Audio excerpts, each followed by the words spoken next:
Hi guys, Lance here from the Rocky Mountain Life channel, and doing a late season ride here today. It's just a couple of days before Halloween, and I put in my GPS the coordinates of a new place that I'd never been before, at least by name.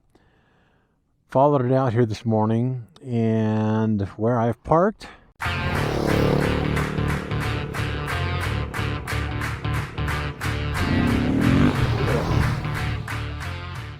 is Rainbow Falls. I've been here a few times, and for those of you in southern Colorado, you probably know exactly where I'm at. Not what I was expecting. I was expecting to ride Illinois Gulch OHV trail. It's a beautiful day. It's a little bit on the cool side, right around 50 degrees, but I'm layered up pretty well. And the sun's out. It's a little bit breezy, but I expect it to be a beautiful ride. And hopefully we'll find something that I've never seen before. So we'll give it a shot.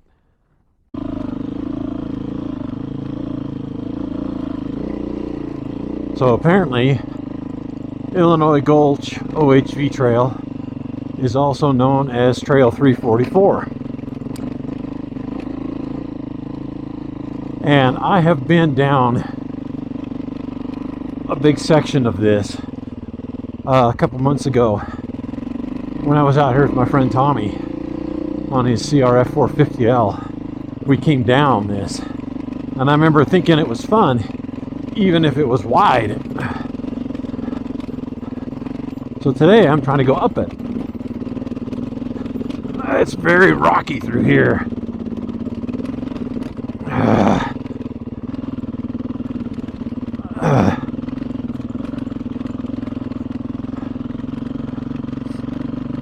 They say it's a 4x4 road. I didn't really want to tackle any ATV trails today because we got some snow day before yesterday, I think, down at my house. It wasn't a whole lot, but it always makes me wonder just how much there is out here in these places. And so I thought, well, I'm going to try something that's a little wider, might be less slippery.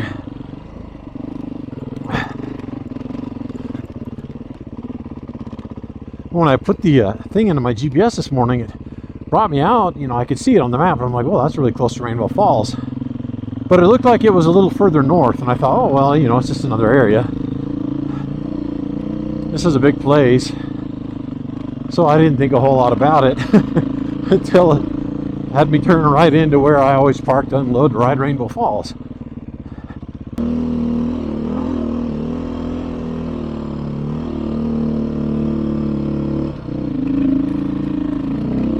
So a couple things I wanted to talk about today. Today's Thursday, 28th of October. Yesterday, DJI released officially their information about their new Action 2 camera. Now I have the original Osmo Action. That's the camera that's on my helmet here. It's where I get the vast majority of my images for my videos, a little bit from the drone, and there's been a little bit from my phone, but 99% of it comes from this Osmo Action, the original one. Now the new Osmo Action 2, actually I think they're just calling it the Action 2, is a little tiny modular design, kind of like the Insta361R, which I know Fairface uses and really likes. And I almost got one, but I ended up getting this one because it was cheaper.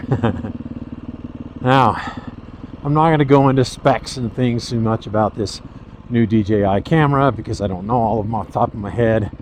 I don't have one, but I'm sure there are some of you who watch this who know about it. And I had been patiently and semi-impatiently awaiting the arrival of this new Action 2. And I was going to consider possibly replacing this one, or, you know, maybe moving the one that I already have now off my helmet down to my handlebars to maybe point at me. Wow, that stuff is soft. Gravel. I'm going really slow. This stuff is soft, and this is much steeper downhill than it looks, I'm sure. But I think I've decided I'm not going to get that new Action 2. Not because it's a bad camera. There's some really nice things about it.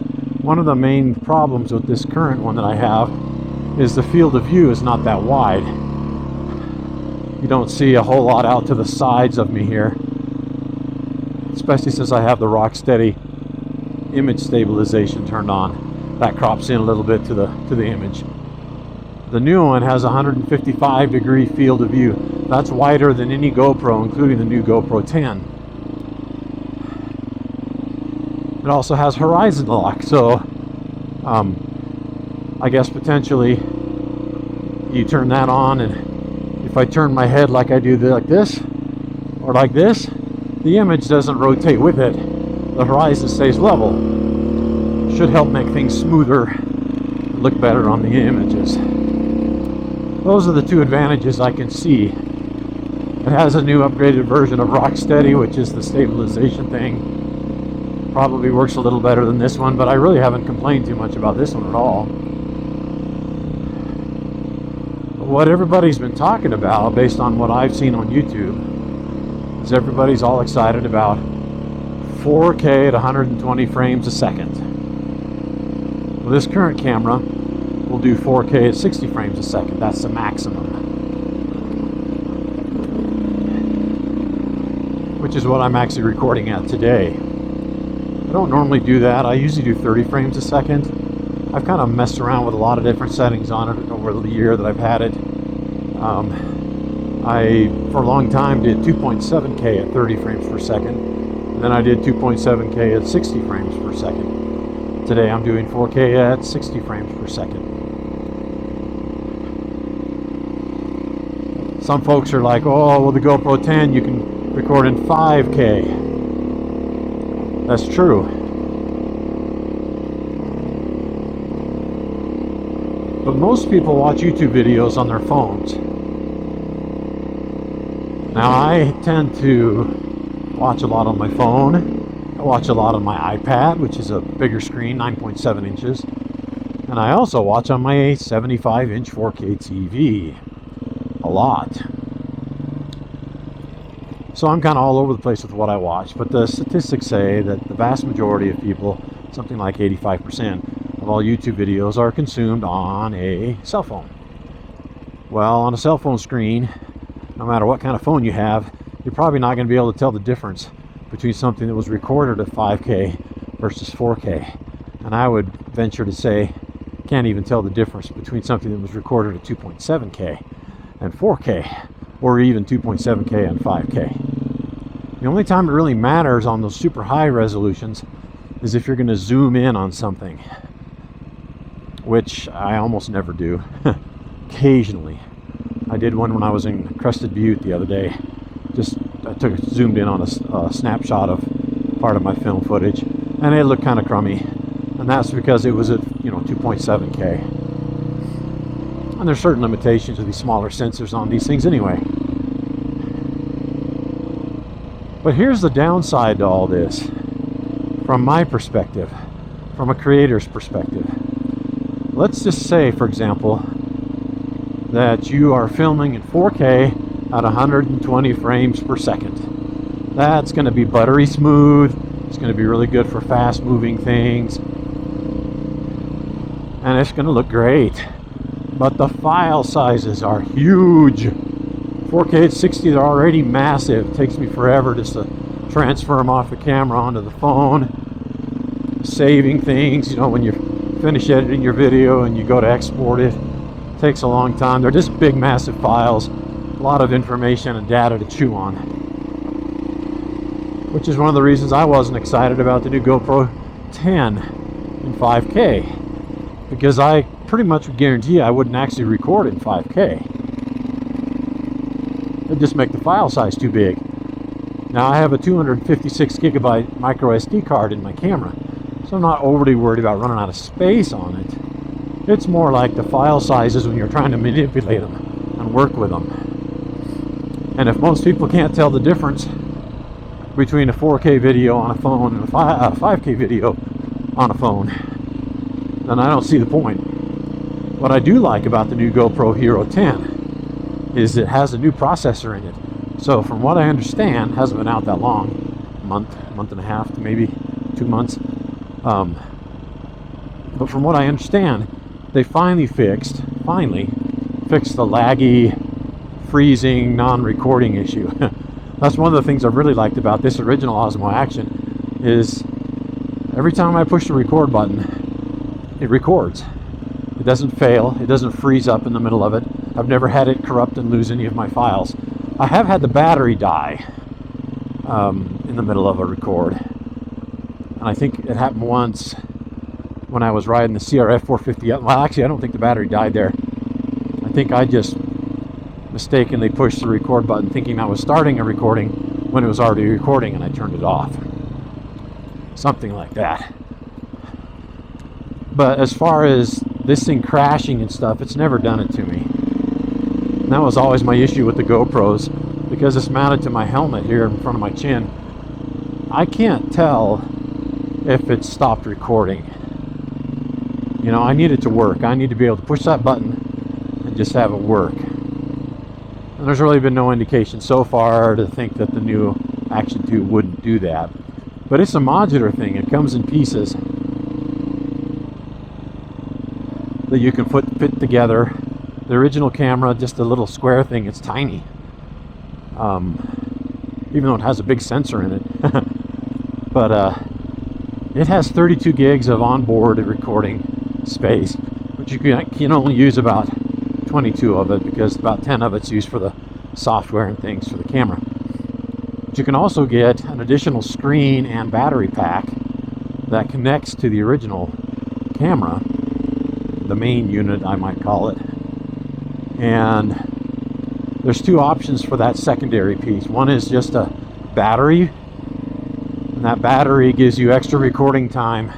I think you get like 70 minutes or something, or 80 minutes out of the original camera, the original unit, main unit. And then if you plug in just the battery thingy onto it, then I think it gets you up to 180 minutes of record time. That's recording at 1080p. You're not going to get that much time if you're recording at 4K, 120 frames a second. So that's going to reduce your battery time. This original camera of mine has replaceable batteries. I have a total of 4 batteries. Each one gets me roughly an hour, depending on how I use it. I like the replaceable battery thing. The new Action 2 has internal batteries. So when those batteries go dead, you have to recharge it. I'm not sure I like that. And by the way, this thing is expensive. There's also another component that you can add to it. It's kind of like the battery. And by the way, that battery, that extra battery thing you can connect to it that gives you the extra recording time, it also has a micro USB slot, so you can record a lot more footage. So storage doesn't become an issue. But the other thing that you can buy for it that connects to it is it's an extra battery thing, but it also has a screen on it. So you can have, you know, a front-facing screen. There's a rear-facing screen on the main unit camera. That's one with the screen. The battery with the screen on it gives you more recording time. Gives you more recording time, but it's less than what just the regular battery one is. But the screen one also has entering private community.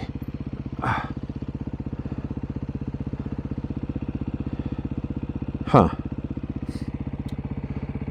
No trespassing.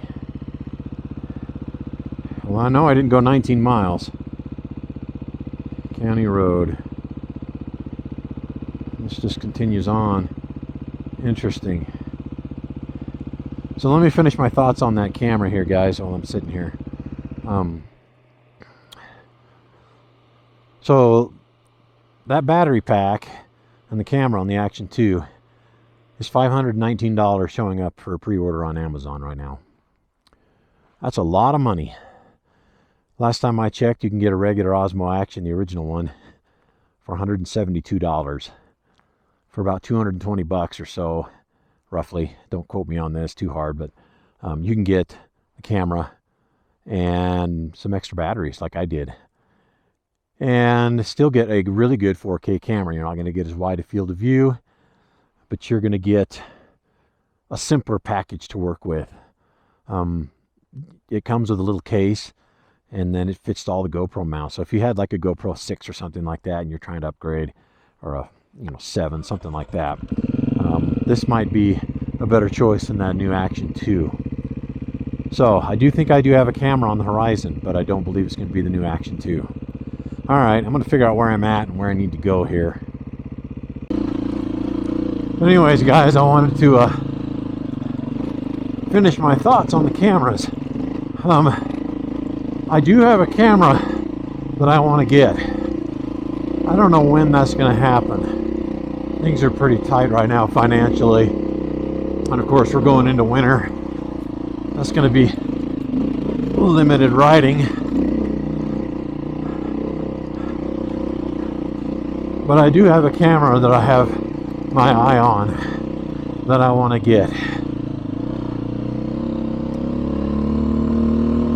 And this is going to sound corny to my own ears. It's going to sound like some clickbait stuff, but I'm not going to tell you guys which camera that is.